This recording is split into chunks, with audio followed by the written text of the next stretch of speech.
네, 안녕하십니까. 소개받은 인천대학교 물리학과의 이진호라고 합니다. 오늘 이제 여러분들 만나뵙게 돼서 굉장히 반갑고, 또 오늘 발표를 하게 되면서 또 저도 많이 좀 이렇게 배울 수 있는 시간이 됐으면 좋겠습니다.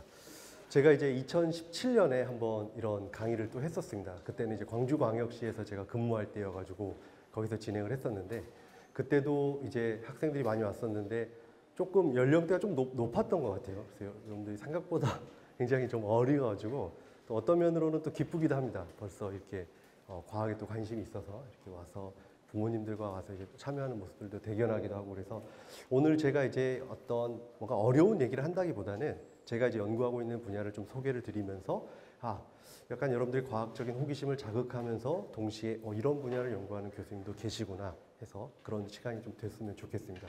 그래서 오늘 이제 뭐 물렁물렁 물리 이야기, 뭐 칠하면 작동하는 전자 페인트에서 뭐 제목만 들었을 때는 좀 예측하기 어려울 수 있겠습니다만은 이제 여기에 관련된 얘기를 좀 하려고 합니다.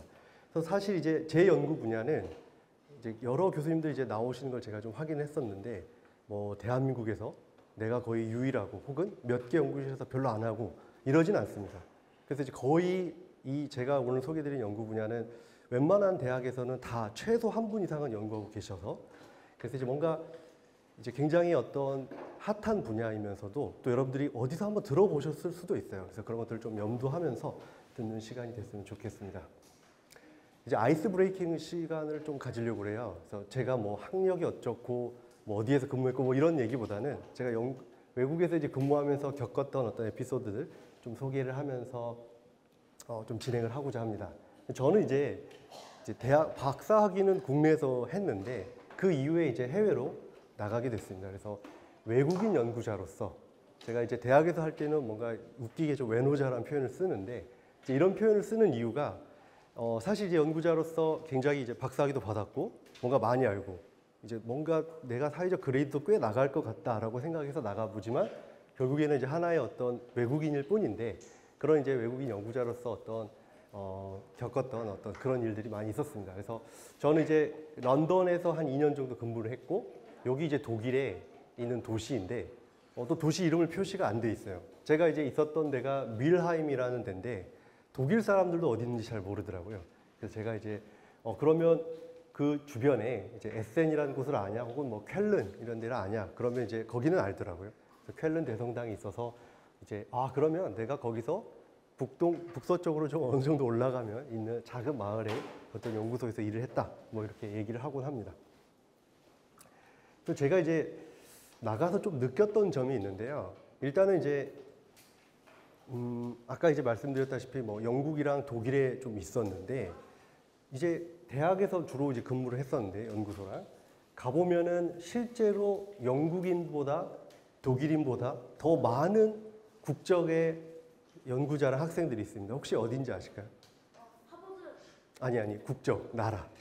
우리나라 가까운. 아니, 네, 맞아요. 중국 사람입니다.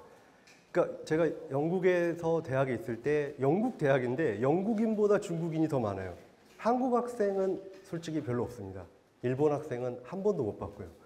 그러니까 그게 이제 뭔가 단편적인 얘기긴 하지만 뭔가 중국 학생들이 굉장히 어그레시브하고 이제 굉장히 어떤 열정을 갖고 많이 일을 합니다. 그래서 저도 이제 국내에 있을 때는 뭔가 한국의 기술력이 나쁘지 않다라고 생각을 하고 해외를 나가봤었는데, 뭔가 거기서 이제 기술력을 비교하는 건 좀 그렇지만 이렇게 많은 학생들이 나와서 유학을 나왔고 공부하고 돌아가서 자기네 나라에 이제 다 전수를 할 거잖아요. 이런 게 누적이 되면 정말로 이게 우리나라가 이제 중국이 우리보다 뭔가 사이언스가 밀린다라는 얘기를 뭐 이미 사실은 뉴스 보신 분들은 알겠지만 사실은 이제 많이 따라잡혔고 몇 개 분야에서는 우리가 쫓아가기도 뭐 턱없이 힘든 상황입니다. 그래서 이제 그런 걸 좀 많이 느꼈고, 오늘 이렇게 과학 꿈나무들이 굉장히 어떤 꿈을 갖고 글로벌 시각을 가지고 좀 많이 나가서 우리 한국의 어떤 과학적 위상을 좀 높여줄 수 있는 어떤 그런 기회가 됐으면 좋겠습니다. 그래서 뭐 지금은 너무 멀기 때문에 제가 이제 뭐 누가 있어요라는 말을 못하겠지만 거의 이제 우리가 소위 얘기하는 서양인이 별로 없어요. 제가 사진 찍었는데 그렇습니다.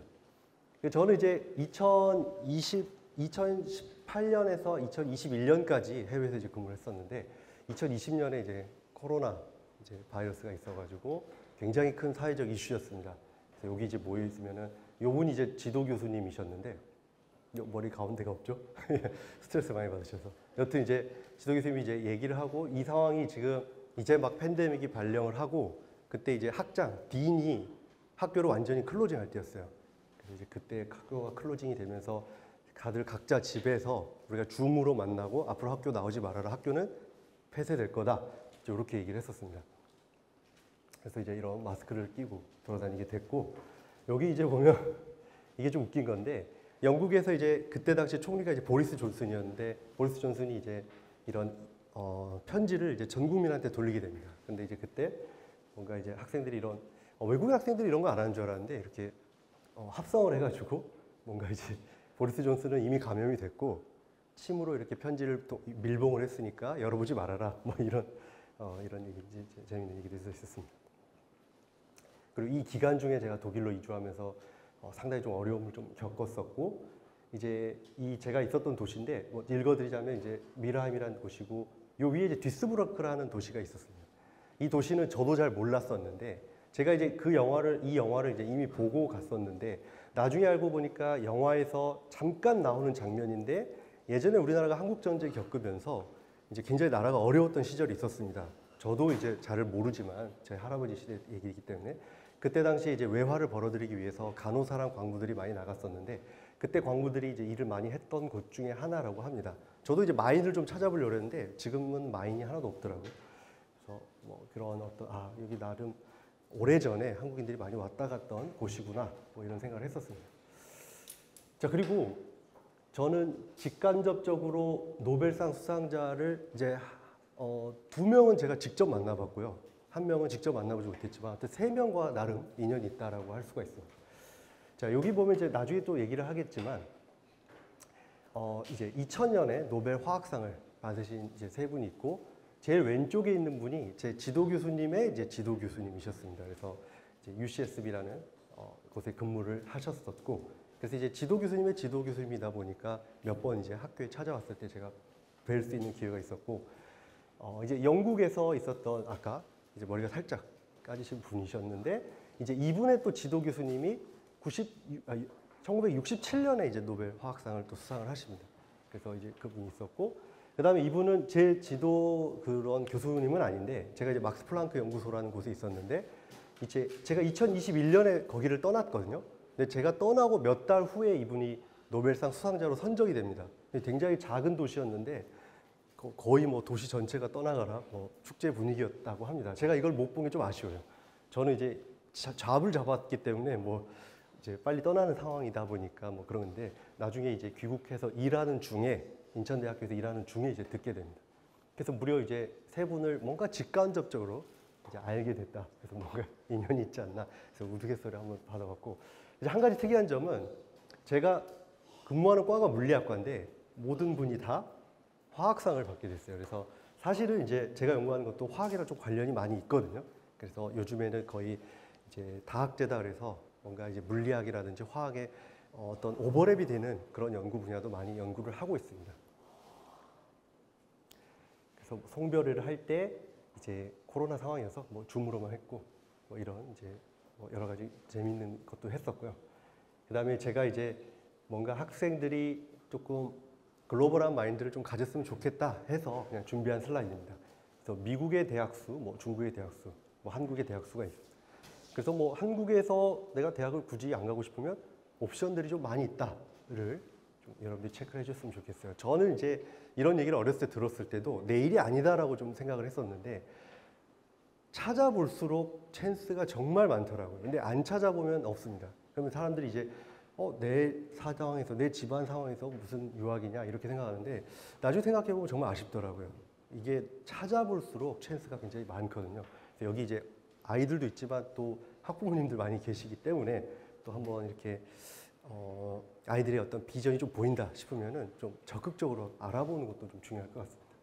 그래서 이제 조금 연구 얘기를 좀 해보려고 합니다. 과학적인 얘기. 아주 어려운 얘기는 아니지만 저는 반도체에 대해서 이제 주로 연구를 하고 있고 대신 아까 잠깐 제목에서 봤듯이 칠한다는 의미가 있습니다.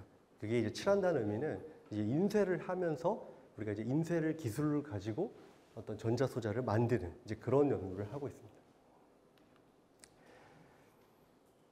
아무래도 이제 반도체가 소재다 보니까 이런 소재의 중요성에 대해서 얘기를 안 할 수가 없습니다. 뭔가 이제 이런 우리가 이제 소재를 얘기할 때 많이 하는 얘기가 이제 석기 시대에서 인류가 굉장히 큰 어떤 변화를 겪게 되는데 여기 보면 이제 브론즈, 이제 청동기 시대가 열리게 되죠. 이때 이제 하는 말이 자, 청동기 시대가 나왔을 때 지구상에 있는 돌을 다 써버려 가지고 청동기 시대가 열린 건 아니죠. 그러니까 돌을 다 썼기 때문에 열린 게 아닙니다. 마찬가지로 마차에서 우리가 이제 증기기관 시스템을 가지고 모빌리티 기술이 이제 완벽하게 머처가 됐는데 이때 말이 멸종을 해서 어쩔 수 없이 증기기관을 개발한 게 아니죠. 뭔가 기술이 이런 상위 기술이 개발되면 이런 기술들은 다 필요가 없게 되는 그런 기술들입니다. 마찬가지로 우리가 이런 소재들을 개발하면서 이제 요즘에는 반도체, 심지어는 이제 AI 반도체라 해서 우리가 이제 뭐 뉴로모픽이라든지 양자 컴퓨팅 같은 새로운 이제 어떤 소재. 사실 소재라기보다는 어떤 이제 기술인 거죠. 우리가 전자라는 양자를 조금 더 잘 이해함으로써 이것들을 이제 활용하는 방법으로 완벽하게 이제 새로운 시대를 열어가고 있는 상황입니다. 그래서 앞에서 봤던 이런 기술들은 우리가 이제 파괴적인 기술이라고 부릅니다. 이제 어떤 기술이냐면 이 기술이 나오면 기존에 있는 기술이 공존하는 게 아니라 아예 쓸모가 없어지는 거예요. 완벽하게 도태됩니다. 그래서 여기 보면 우리가 예전에는 이제 이런 뭐 전화기, 지금은 뭐 찾을 수도 없죠. 이런 전화기를 쓰거나 뭐 하다못해 이제 여러 가지 모바일 폰을 사용을 하다가 이제 최근에는 이제 우리가 스마트폰 시대로 넘어오면서 뭔가 이제 디지털 카메라라든지 뭐 MP3 플레이어라든지 이런 것들이 다 필요 없어지게 되는 거죠.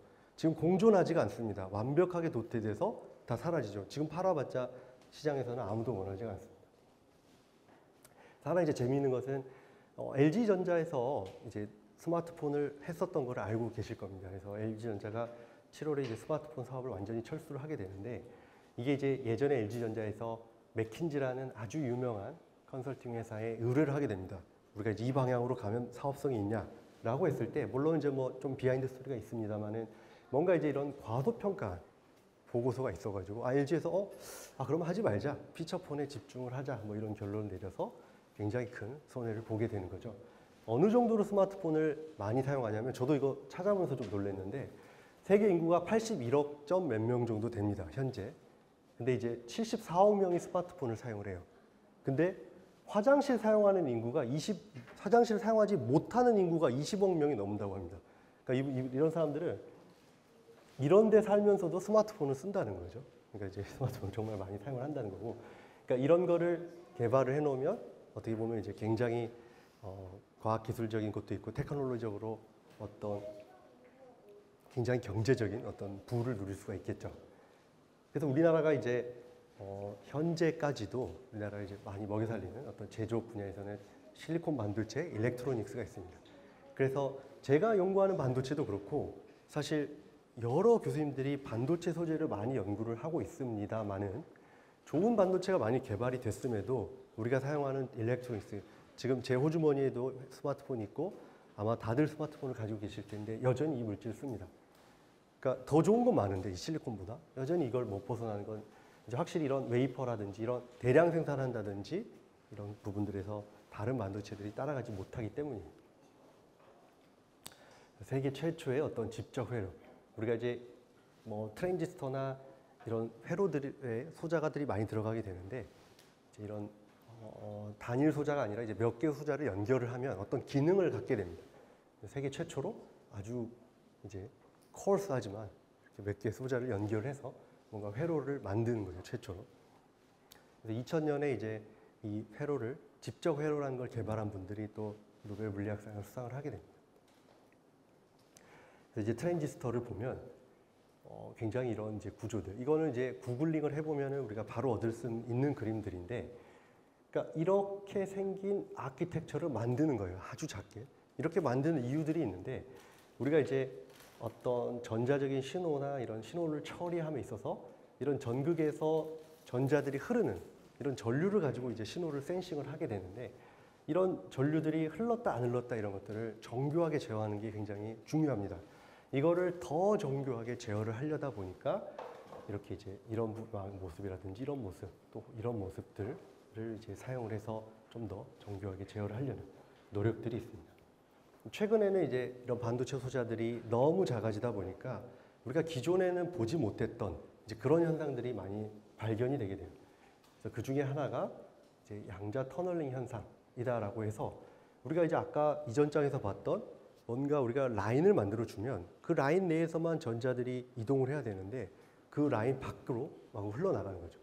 그러니까 예를 들면 우리가 이렇게 벽을 이렇게 세워놓고 공을 굴리는 상황을 생각해 보면 우리가 벽을 뚫고 공이 가는 거는 생각을 할 수가 없죠.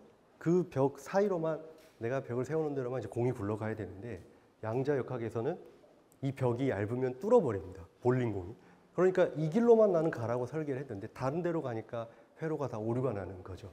그래서 이제 그런 현상들이 있어서 이런 것들도 이제 많은 어떤 물리학자나 전자공학 교수님들이 연구를 하고 있습니다. 그래서 이제 왜 이렇게 어떤 실리콘 일렉트로닉스가 좋을 수가 있는데 왜 이제 이런 제가 오늘 얘기해 드릴 어떤 칠하면 작동하는 이런 전자 페인트 반도체 같은 것들을 연구를 하냐라고 봤을 때 여러 가지 이유가 있을 수가 있겠지만 많이 얘기하는 게 우리가 이제 유연하고 가벼운 전자 제품을 한번 만들어 보고 싶다라는 얘기를 많이 합니다. 뒤에 좀 동영상 같은 게 나올 건데 우리가 이제 현재 쓰는 스마트폰 사실 이렇게 구부러지는 거를 공상 영화 같은 공상 유튜브에서 많이 봤겠지만 현재 아직도 실현이 안 되고 있어요. 기술적으로 어려운 부분들이 좀 있는 거죠. 그래서 뭔가 이제 구부렸을 때 깨질 수가 있다는 거죠. 그래서 뭔가 공유를 갖는 디스플레이는 있는데 구부러지는 디스플레이는 없죠. 공유를 갖는 스마트폰은 있고 접을 수는 있는데 완벽하게 이렇게 구긴다랄까요? 그렇게 되는 것들은 없잖아요. 이제 그런 데까지 가려고 많은 연구자들이 이제 연구를 하고 있습니다. 그래서 사실은 굉장히 많은 연구자들이 있고 뭐 한 학교에 여러분이 계시는 데도 있고 그러니까 많은 어떤 산업적인 가치가 있다라고 생각을 하고 있습니다. 그래서 이런 것들이 우리가 이제 기계적인 유연성 혹은 이제 그런 플렉서블하거나 스트레쳐블 우리가 자와 늘리거나 이런 거를 할 수 있다라는 의미로 소프트한 일렉트로닉스라고 이제 부르게 됩니다.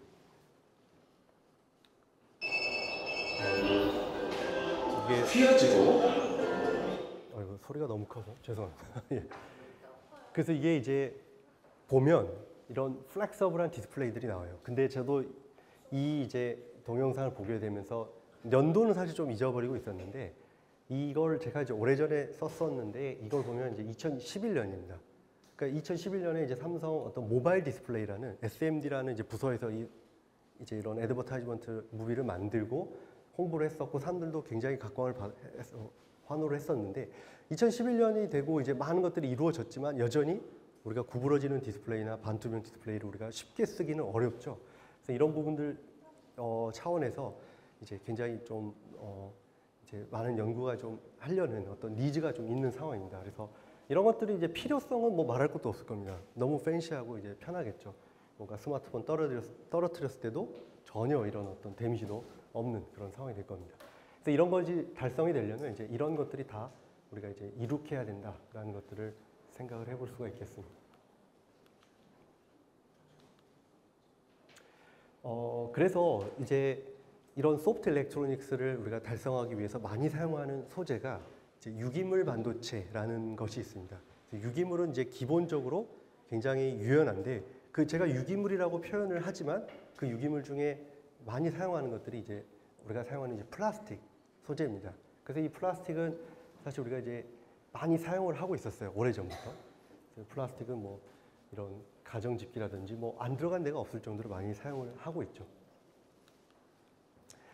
그래서 많은 장점들을 가지고 있는데 플라스틱의 한 가지 고질적인 어떤 문제라고 한다면 전기랑은 거리가 멀었습니다. 이제 플라스틱은 좋은 절연체다라는 게 이제 잘 알려진 것들이었는데 이제 이런 플라스틱에 이제 어떤 그런 전기적인 특성을 이제 부여를 하려는 노력들을 많이 하게 되는 거죠. 그래서 플라스틱이 어디서 왔냐? 여러분들 쓰는 플라스틱이 어디서 가공됐는지 좀 궁금한 아이들이 있을 겁니다. 그래서 플라스틱은 사실 따져보면 이제 땅이나 바다에서 왔는데 원유로부터 옵니다. 기름을 해서 우리가 이제 가공을 해서 만들게 되는데 기름을 그냥은 쓸 수가 없고 여기 보면 이제 원유를 정유 과정이라는 정유라는 공정을 거치게 되면 이제 우리가 그 증류라고 하죠. 끓는 점을 가지고 끓여가지고 기화되는 포인트마다 우리가 이제 수거를 하게 되는데 우리가 이제 쭉 이 원유를 큰 드럼통에 담아놓고 끓이게 되면 제일 끓는 점이 낮은 애부터 날아가겠죠. 그래서 날아가서 먼저 수집을 하면 모이는 게 LPG, 그 다음에 휘발유, 가솔린이 있고 여기 이제 납사라는 게 있습니다. 그래서 이 납사를 가지고 이제 가공을 해서 여러 가지 우리 플라스틱을 만들고 우리가 이미 이제 여러분들도 그렇고 저도 그렇고 사용을 하고 있는 거죠. 그래서 어디서 왔냐라고 하면 뭐 바다라고만 하면 뭐 땅에서도 석유가 나오니까 이제 그런 원유에서 왔다라고 이해를 하시면 되겠습니다. 그래서 이렇게 나프타, 뭐 납사 어떻게 발음해도 뭐 크게 상관은 없습니다. 이런 것들을 가지고 플라스틱을 만든다는 거죠. 그래서 이제 고분자라는 것들을 우리가 좀 알아야 될 필요가 있는데요. 우리가 이제 고분자라는 건 자, 여기 보면 이게 폴리에틸렌이라는 이제 물질인데 이런 물질 구조가 이렇게 있고 딱 끝나는 게 아니라 여기 이제 N이라 그래서 이게 굉장히 여러 번 반복이 되게 됩니다. 그래서 1000번에서 10,000번 뭐 이거는 합성을 하는 이제 고분자 화학을 하시는 분들이 얼마나 합성을 하느냐에 따라 다르겠지만 굉장히 많이 반복이 되는 그런 이제 물질이라고 볼 수가 있습니다. 여기서 보면 이제 이렇게 일자로 되어 있지만 이런 것들이 굉장히 얽혀가지고 실타래처럼 얽힌 상태로 우리가 이제 어떤 물질을 구성을 하게 되는 거죠.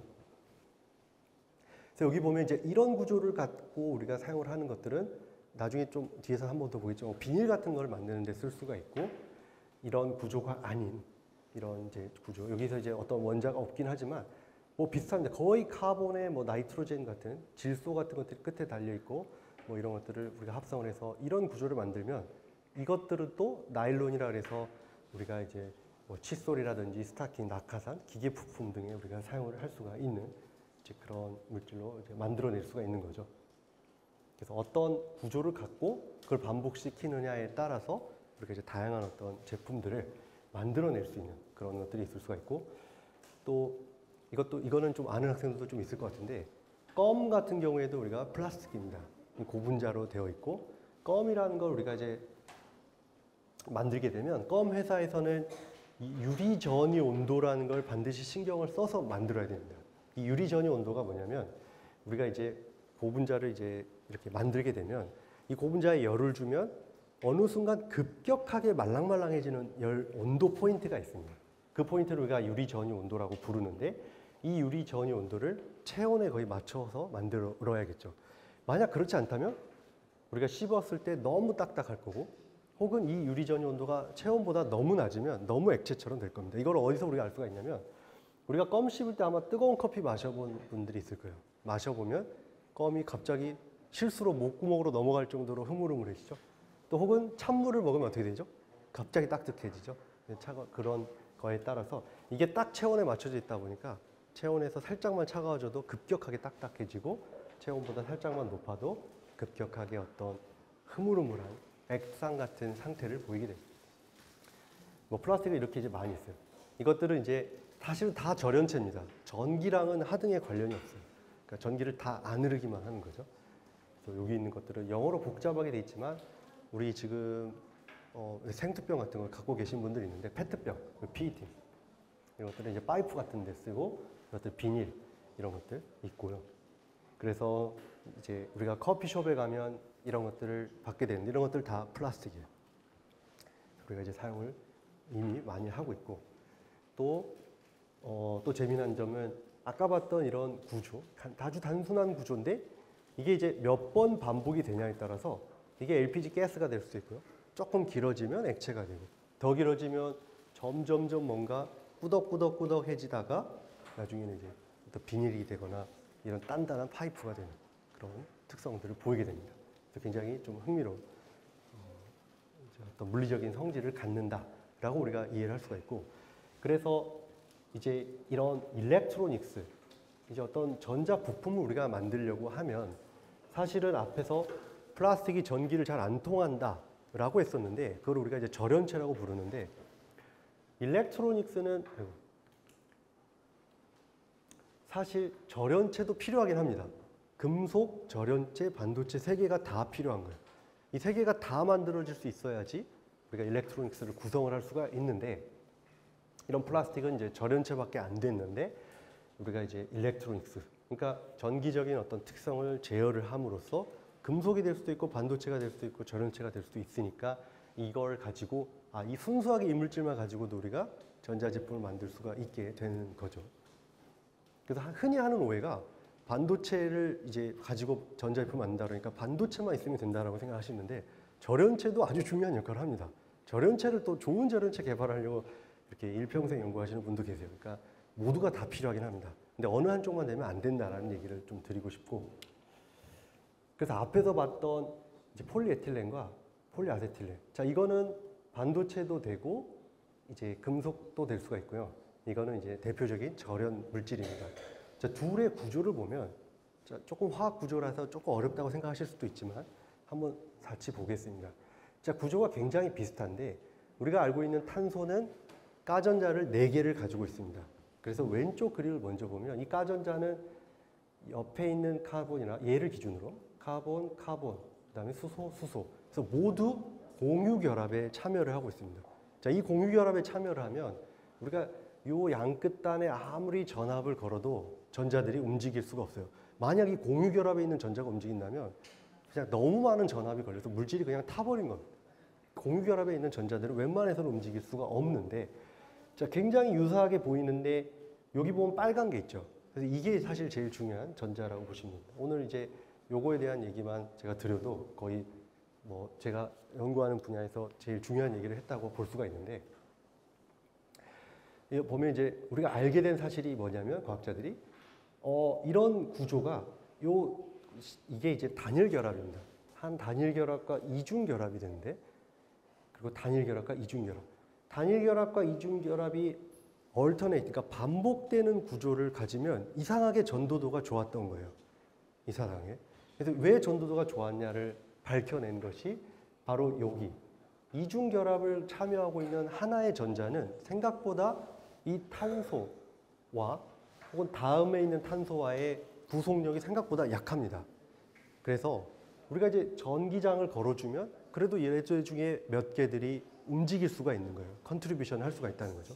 우리가 전기가 안 흐른다는 건 사람이 외부에서 전압을 아무리 가해도 전자들이 아무 미동도 안 하고 있는 건데, 어느 정도 반응을 하면 이게 이제 반도체가 될 수가 있는 거죠. 여기 정말 많은 전자들이 관여하면 우리가 이제 그거를 금속으로 이제 정의를 할 수가 있게 됩니다.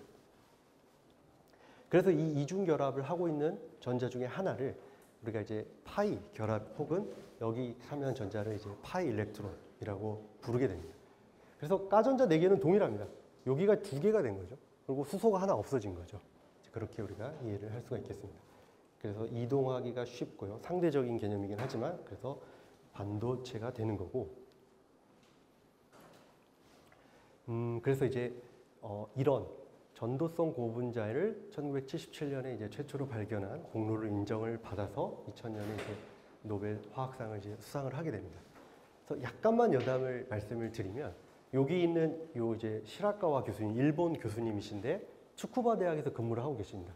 근데 이때 이분이 이제 데리고 있는 박사후 연구원이 있었는데 그분이 이제 한국 분이었다라고 해요. 제가 이름까지도 들었는데 지금 잘 기억이 안 납니다만은, 이 한국 분한테 이제 실험을 이제 같이 디자인을 하면서 뭔가 폴리아세틸렌, 아까 이전에 봤던 겁니다. 그 물질에 도핑을 좀 해달라. 도핑이라는 건 우리가 이제 전하 농도를 좀 늘려주는 거예요. 그래서 이제 반도체라는 건 알았는데 이제 도핑이라는 거를 해보는 건데, 뭔가 그 넣어야 될 도즈, 그러니까 양을 그 1000배를 오인한 겁니다. 그러니까 원래 뭐 1mg을 넣어라라고 했다면 1000mg으로 알아듣고 그렇게 넣은 거예요. 그렇게 넣었더니, 그리고 넣고 이제 필름이라는 걸 만들었더니 필름이 굉장히 샤이니하고 리플렉티브하게 나옵니다. 번쩍번쩍하게, 우리 거울처럼. 그래서 일반적으로 이제 보이지 않는 현상인 거죠. 근데 이제 중요한 점은 대부분은 이렇게 되면 실험 엉터리로 했네. 너는 정신이 있는 거냐? 너 진짜 정신 차려야겠다. 이렇게 얘기할 수가 있어요.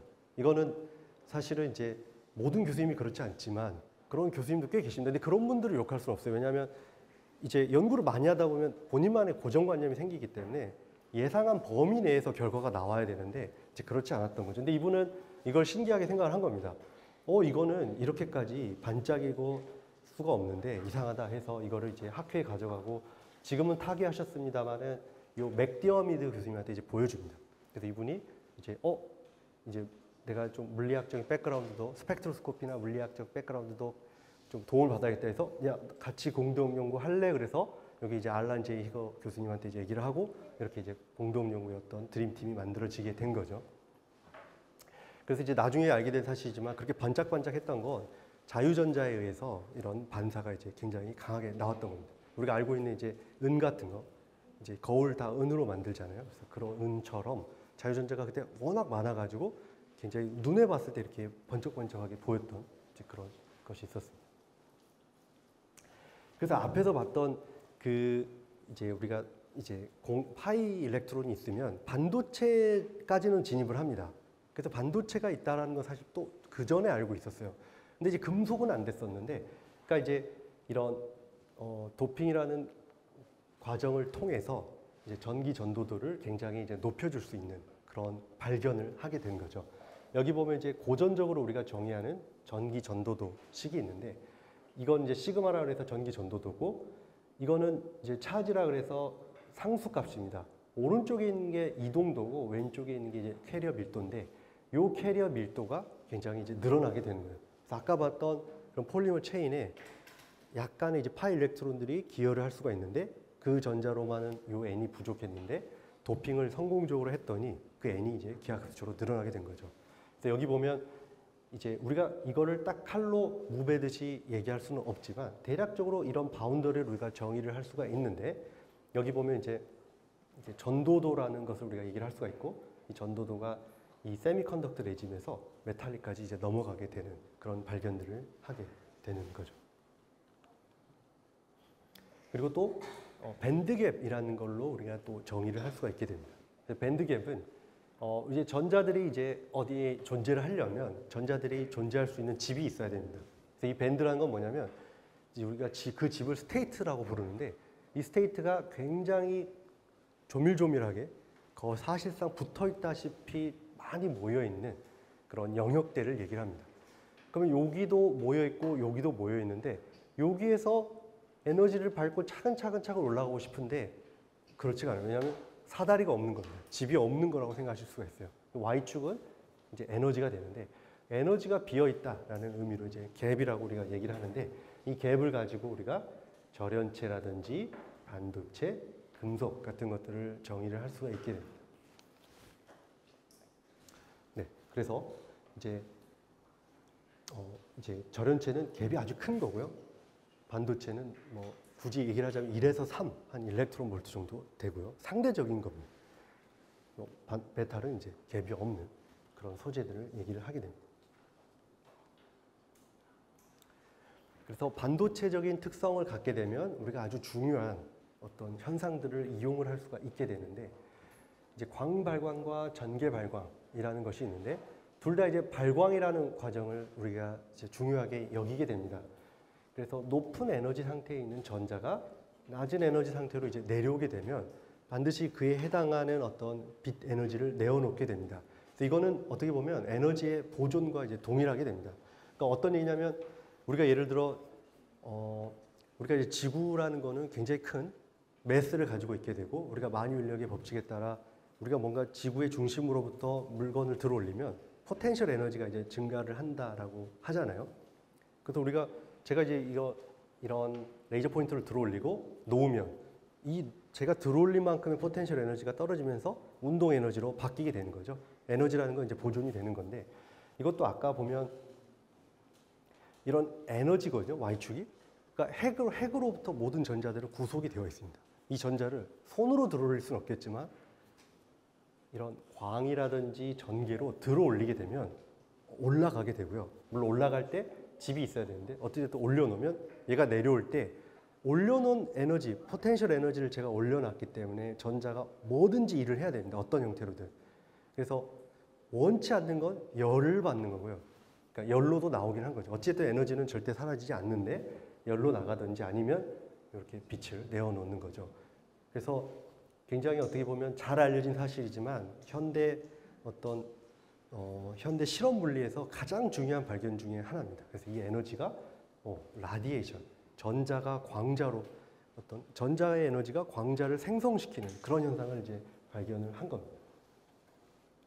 그래서 이런 현상이고, 광은 이제 이 전자를 에너지를 주는데 저는 손으로 들어올렸고 전자를 빛 에너지로 들어올리는 걸 광발광이라고, 들어올리고 이제 내려온 거를 그렇게 부를 수가 있는데, 광으로 들어올렸다, 광 에너지로 들어올린 거고요. 전기는 전기장의 힘으로 올려놨다라고 생각하시면 될 것 같아요. 물론 들어올린 건 아니고 올려놓은 겁니다. 올려놓으면 언젠가 떨어지겠죠.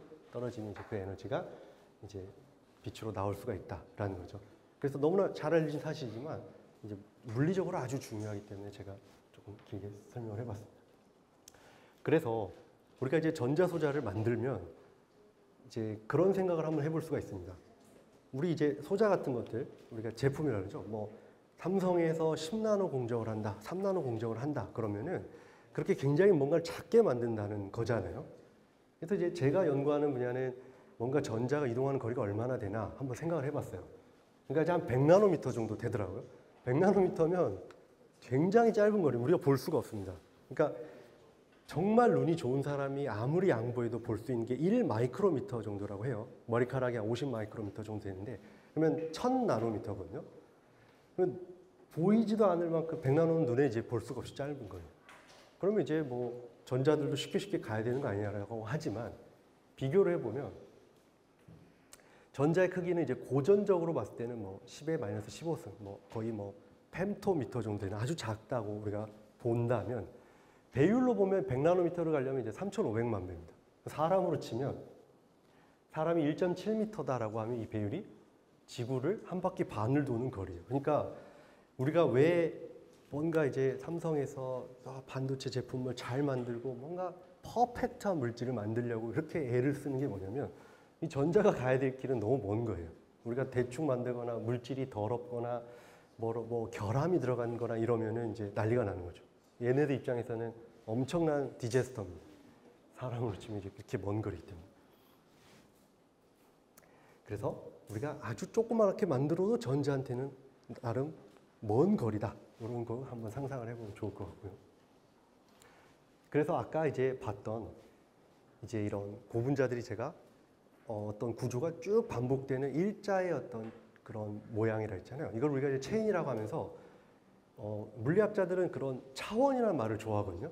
1차원인 겁니다. 그러니까 0차원이면 점이고요.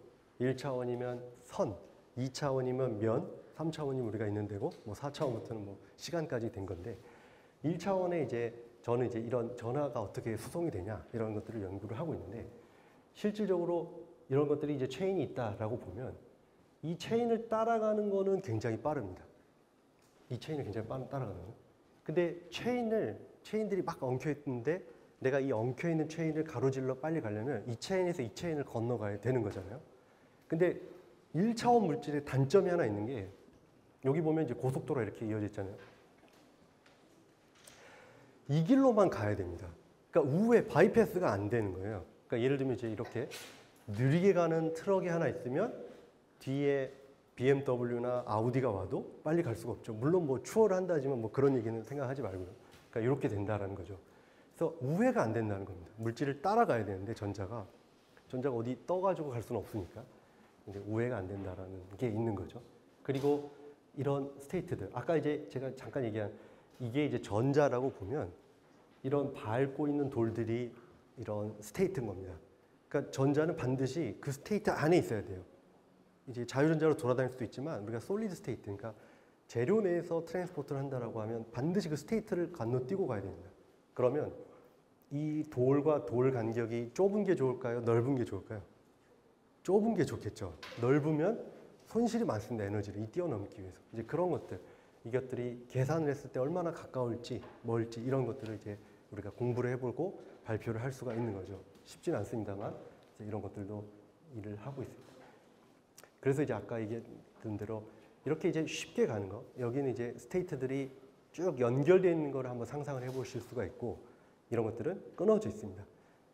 이제 이런 것들을 끊어져 있는 거를 가면 우리가 그냥 갔다 이렇게 손으로 하면 되지만 실제로 전자들은 다 에너지가 필요한 겁니다. 그래서 에너지가 드는 거죠. 손실이 발생을 한다. 이런 것들을 우리가 이제 뛴다 그래서 호핑이다라고 부릅니다. 호핑, 뛴다. 그래서 뭐 단어를 한번 보자면 홉은 뛴다는 거고 호퍼라고 하면 우리가 뛰는 사람이 됩니다. 그럼 그래스호퍼는 뭐죠? 그래스호퍼는 메뚜기입니다. 왜냐하면 그래스가 잔디거든요. 잔디에서 뛰는 사람이라고 하면 이제 메뚜기라고 우리가 생각을 해볼 수가 있는 거죠. 그래서 호핑 이런 것들을 이제 발생한다는 거예요. 그래서 저는 이제 전하의 수송에 대한 특성을 어떻게, 그러니까 이렇게 갈 거냐, 이렇게 갈 거냐, 혹은 이런 모델일 거냐를 저는 이제 어떻게 되는지를 이제 밝히는 그런 연구들을 하고 있는데 이런 것들은 이제 뭐 당연히 제가 전자를 볼 수 있는 게 아니기 때문에 학자들은 어떤 실험적 결과를 가지고 예상을 하는데 어떤 걸 제일 많이 보냐면 여기 보면 이제 해상도가 낮아서 좀 보시기 어려우시겠지만 온도에 대해서 디펜던스가 어떻게 되냐를 봅니다. 그래서 이렇게 비례할 거냐 이렇게 비례할 거냐 이런 것들을 데이터를 우리가 온도별로 딱 찍어놓고 어떤 프로그램에 넣어보면 어디에 피팅이 최대한 많이 되는지를 보여줍니다. 그럼 이걸 가지고 교수님 제가 실험을 해봤더니 어떤 모델에 좀 근사한 것 같다라는 걸 할 수가 있는 거죠. 온도를 우리가 있는 상온에서부터 이제 극저온까지 내려가면서 이런 측정을 하고 이런 것들을 아규를 하는 그런 이제 연구들을 연구원 분들이 이제 대학생 언니오빠들 대학생도 사실 어려워요. 대학원생이 있습니다. 그런 분들이 열심히 불철주야 이제 노력을 하고 있어요. 그래서 응용 분야를 조금 말씀드리고 이제 마칠 수가 있을 것 같은데 아까 이제 제가 광발광이라는 얘기를 했었잖아요.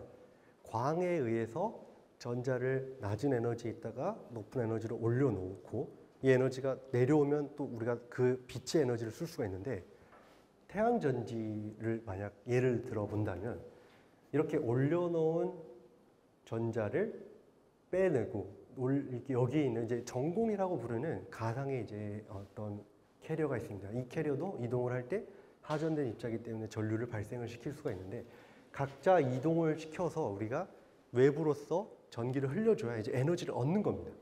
그러니까 얘가 올라갔다가 다시 내려오면 안 되는 거고 그거는 이제 우리가 발광소자라는 것이고 이거를 에너지로서 쓰고 싶은 겁니다. 근데 이게 이제 올라갔을 때 바로 자유전자나 자유전공이 되는 게 아니에요. 이거를 우리가 이제 엑시톤이라고 부르는데 하나의 어떤 준 입자를 만들게 됩니다. 이게 이제 준 입자를 만들게 되는데 뭔가 이제 구슬이 서말이라도 꿰어야 보배다라는 말이 있지만 이 엑시톤은 둘이 구슬 목걸이처럼 연결되는 게 아니라 떨어져야 되는 거죠. 떨어져야 돼. 이 얘기를 이제 왜 드리냐면 이게 잘 안 떨어집니다. 너무 강하게 붙어 있는 겁니다. 그래서 여기 보면 실제로 여기에 이 식과 굉장히 유사합니다. 이것들은 이제 우리가 하전된 입자가 있으면 이 하전된 입자의 전하량에 비례하고 거리에 반비례하는 것만큼 힘이 발생을 하게 되는 거예요.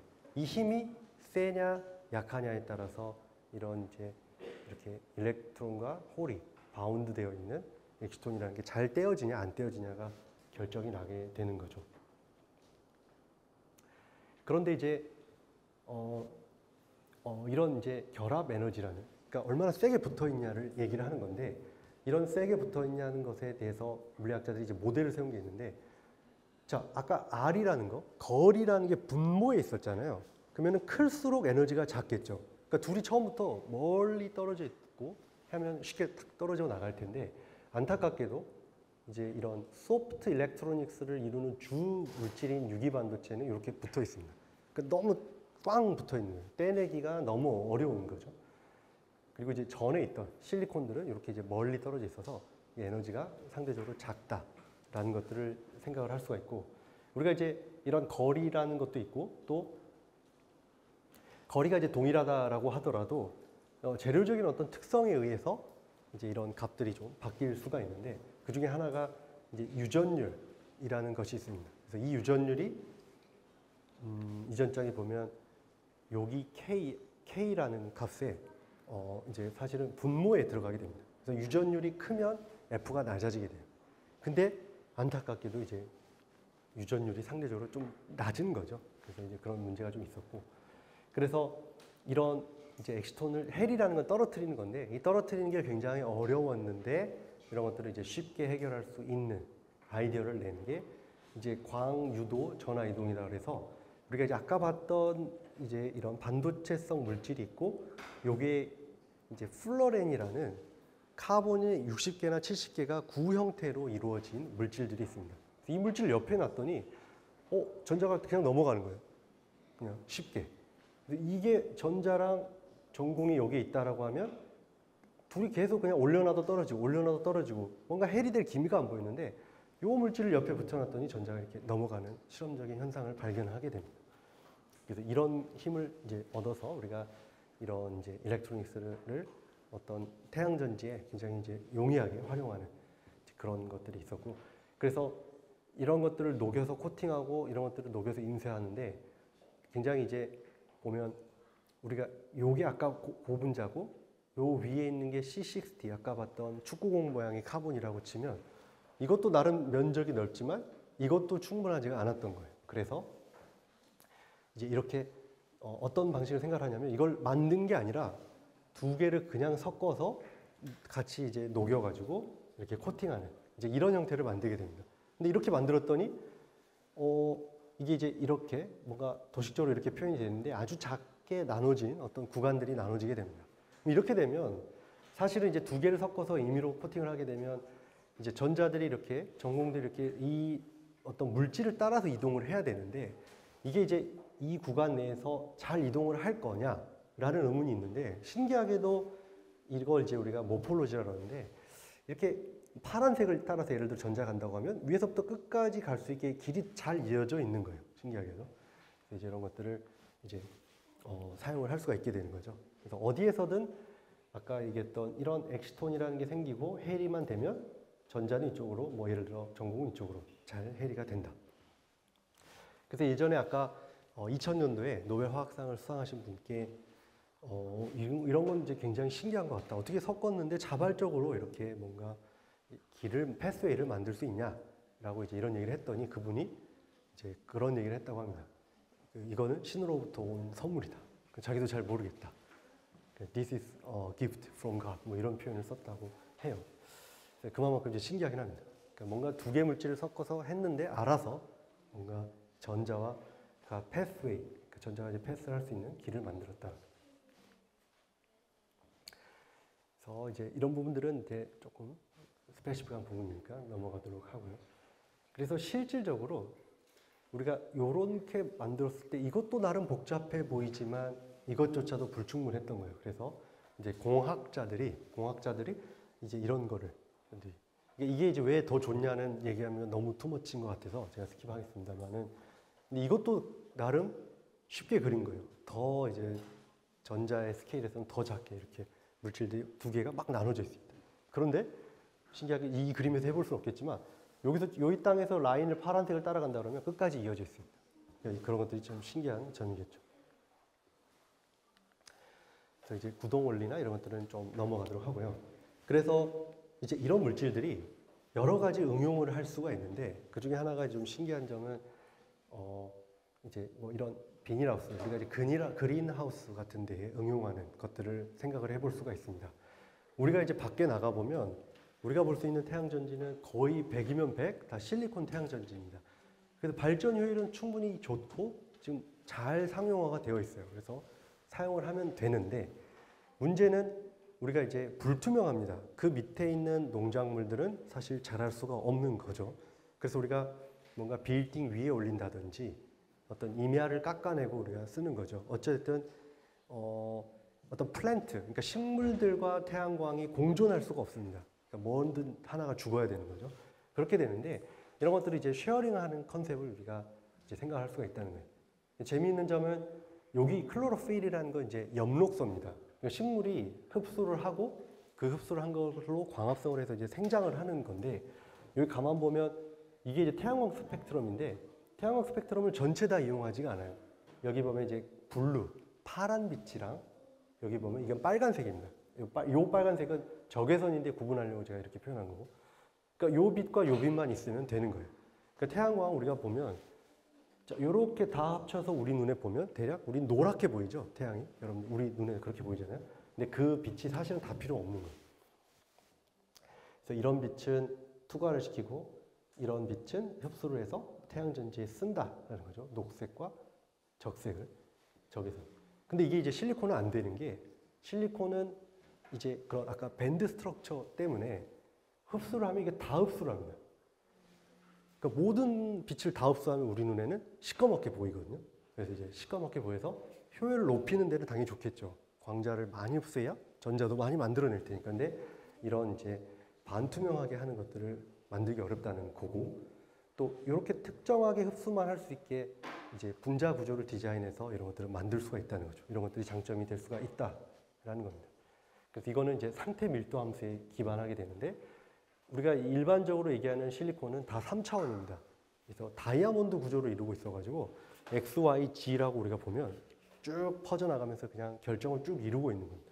그러니까 어디에도 딱히 어떤 특정한 시메트리가 없이 이렇게 이제 퍼져 있는 결정 구조를 나타내는데, 그러면 이제 에너지에 따라서 그냥 상태라는 게 아까 제가 잠깐 얘기했던 전자가 있을 수 있는 땅 같은 겁니다. 그런 게 다 있으니까 쫙 흡수하는 데는 좋아요.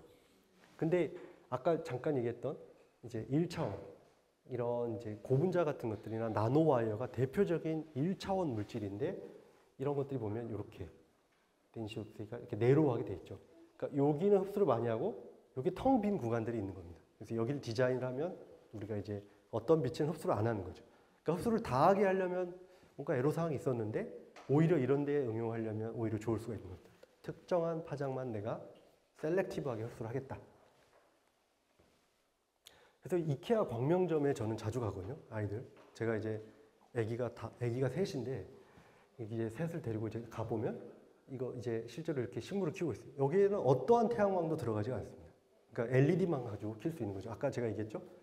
그 블루, 청색이랑, 빨간색, 그런 색깔만. 그래서 여기 한번 이제 자녀분들과 가시면 한번 보세요. 여기에 정말로 그 색깔들의 빛이 있습니다. 물론 이제 이렇게 형광도 있지만, 그런 빛을 쏘서, 그러니까 태양이 필요 없다. 우리가 생장을 시킬 수가 있다는 거죠. 그래서 그런 얘기를 좀 해놨었고, 뭐 이런 것들이 이제 가능을 하다. 재미있는 컨셉 중에 하나고, 이거는 이제 아까랑 부합됩니다. 그래서 반투명하게 만들 수가 있기 때문에 우리가 시스루가 되면서도 이제 어떤 어플리케이션을 쓸 수가 있는 거예요. 비단 저는 태양전지를 얘기했지만 이런 것도 다 응용이 되는 거죠. 이제 스마트폰이나 디스플레이 TV 같은 것들을 반투명하게 할 수가 있는 거죠. 그래서 이런 소재들이 어떻게 보면 단점일 수도 있는 거를 활용을 해서 장점으로 발상의 전환을 했다. 이런 것들을 조금 이제 기억을 하면 우리 친구들한테 도움이 좀 되지 않을까, 이런 생각을 해봅니다. 그래서 이것도 비슷한 겁니다. 이제 인프라레드 적외선은 사실 이제 건물을 뜨겁게 하는데 제일 큰 역할을 합니다. 여기서 이제 파장이 더 세지면, 아니 그 파장이 더 길어지거나 에너지가 작아지면 이제 마이크로웨이브, 그러니까 결국 물 분자의 어떤 진동과 회전과 이제 연관이 되면서 결국에는 이제 어떤 에너지가, 건물을 뜨겁게 만드는 얘가 1등 공신이고요. 그러니까 이거를 차단하면 좋겠죠. 건물을 시원하게 할 수 있고, 가시광은 사람이 좀 봐야 되니까 투명하면 좋을 것 같고, 이런 UV는 에너지가 세니까 우리가 이제 차단하면 좋을 수가 있죠. 차단을 한다고 제가 표현했지만 그 에너지는 쓰겠다는 겁니다. 이런 것들을 컨셉을 생각을 해볼 수가 있는 거죠. UV는 에너지가 세고 뭐 피부암, 스킨 캔서 같은 걸 일으킬 수 있으니까 쓰는 거죠. 그래서 이제 미시간 대학교에, 미국의 미시간 대학교 룬트 교수님이라는 분이 계시는데, 이분은 이제 이 정도로 투명하게 만든 거예요. 이거는 거의 유리로 바로 써도 되겠죠. 근데 이거 실제로 태양전지 발전을 쓸 수가 있는 겁니다. 그러니까 인간은 가시광만 투명하게 해주면 나머지는 다 흡수해도 이게 뭐가 흡수가 일어난지를 몰라요, 인간은. 그 투명하다고 생각을 하는 거죠. 그래서 뭐 그때 아이디어는 이런 거였습니다. 여기 보면 이제 이런 분자를 쓰는 겁니다. 사람이 볼 수 있는 건 대략 380에서 한 700, 한 680 정도 되거든요. 그러니까 400에서 그냥 700이라고 보면, 여기에서는 흡수가 전혀 없는 물질을 쓰면 되는데, 또 흡수가 전혀 없다라고 자꾸 얘기하니까 아예 흡수를 안 하면 안 되는 거죠. 사람이 흡수를 안 하는 데는 적극적으로 흡수를 하고, 사람이 이제 봐야 되는 구간에는 투명하게 하는 그런 이제 엔지니어링적인 아이디어들을 사용을 할 수가 있다. 그래서 이제 뭐 우리나라에서는 이제 이런 태양광들을 이제 우리가 일반적으로 이제 그냥 사용도 할 수가 있지만 제가 연구하는 이런 차세대 태양전지 같은 것들을 자동차 썬루프에 올리려는 것들을 하고 있고, 그러니까 사실은 태양전지 힘만으로는 자동차가 갈 수는 없습니다. 그거는 절대 안 되는데, 대신 뜨거운 땡볕에 여러분들이 혹시 주차를 오래 할 수가 있잖아요. 그런 데서는 어떤 보조적인 배터리를 충전할 수 있는 걸로 충분히 쓸 수가 있고, 그 정도는 충분히 가능할 정도의 효율은 현재 나오고 있습니다. 그래서 이제 뭔가 의미가 있는 결과들이 이제 나올 수 있는 거죠. 그러니까 배터리가 이제 한 100% 있으면 그래도 조금 세워놓으면 한 20%는 채울 수 있는 그런 정도로 쓸 수가 있고, 그 정도만 해도 니즈가 있을 수가 있겠죠. 그런 것도 의미가 있을 수가 있겠습니다. 이런 부분들은 제가 조금 넘어가도록 하겠습니다. 그래서 아무래도 좀 시간이 많이 오버됐기 때문에.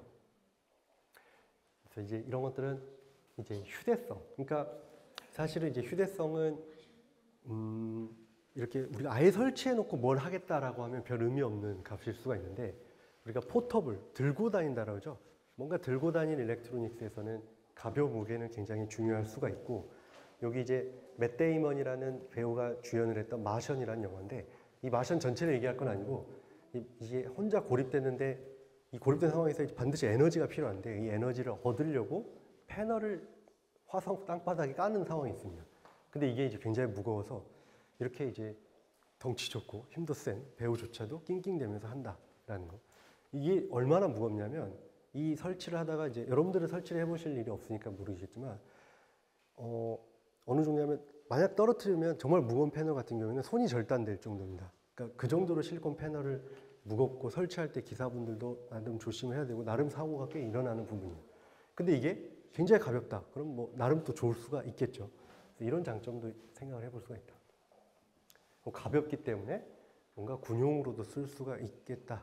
예전에 제가 이제 연구를 하려면 사실 돈이 필요합니다. 그래서 돈을 한번 정부로부터 받아보려고 이제 이렇게 제시를 했는데 잘 안 됐지만, 어쨌든 이제 군용적인 거로 에너지원으로 한번 써보겠다라는 것도 있었고, 이제 실내는 태양보다는 조도가 굉장히 약한데, 또 재미난 점은 우리가 정말 좋은 실리콘이나 인공위성은 화합물 반도체라 그래가지고 3호족 반도체를 많이 써요. 그런 걸 쓰면 거의 40몇 %의 효율이 나옵니다. 그런 것들은 이제 인공위성에 우리가 쓸 수가 있는데, 그런 태양전지는 또 신기하게 이런 저조도에서 갖다 놓으면 효율이 아예 안 나옵니다. 근데 이제 아까 잠깐 보여드렸던 유기 반도체나 이런 이제 소재들에서는 효율이 잘 나와요. 더 효율이 높게 나옵니다. 그래서 우리가 이제 이런 아주 실내에서도 쓸 수 있는, 그러니까 마트 같은 데서 쓰면 좋겠죠. 그런 데서 에너지원을 쓸 때는 이런 것들이 좋을 수가 있다. 그러니까 우리가 에너지를 줘서 빛이 나오고 또 그거를 나름 또 쓰는 그런 상황을 생각을 해볼 수가 있겠습니다. 그래서 우주용 뭐 태양전지들 뭐 이런 얘기를 좀 해보고 싶고, 저는 이제 약간 에너지 관련된 거랑 또 일렉트로닉스, 아까 이제 전화 수송 메커니즘 이런 것들도 연구를 하고 있지만 사실 에너지 문제에 관심이 많습니다. 그래서 제가 이제 처음에 연구를 할 때 이 사진을 보고 좀 영감을 받았거든요. 내가 그래도 조금 지구 환경에 도움이 되는 연구를 좀 해야겠다라고 해서, 아마 여러분들도 보면 분명히 뭔가 좀 자기를 가슴 뜨거워지게 하는 그런 것들이 있을 거예요. 뭐 여기서 이제 과학자도 있을 거고, 뭐 혹은 또 의료계에 일하고 싶은 학생도 있는데, 뭔가 이제 그런 거를 했을 때 그런 게 하나 있었으면 좋겠어요. 그러니까 내가 힘들어도 내가 이때 이 생각하고 내가 이 직업을 갖고 싶어 했지, 이런 게 있었으면 좋겠는데, 저는 이 그림이었습니다. 웃기게도. 그래서 이 고민은 너무 안타깝잖아요. 이거 다 녹으면 어디로 갈까요? 모르겠어요.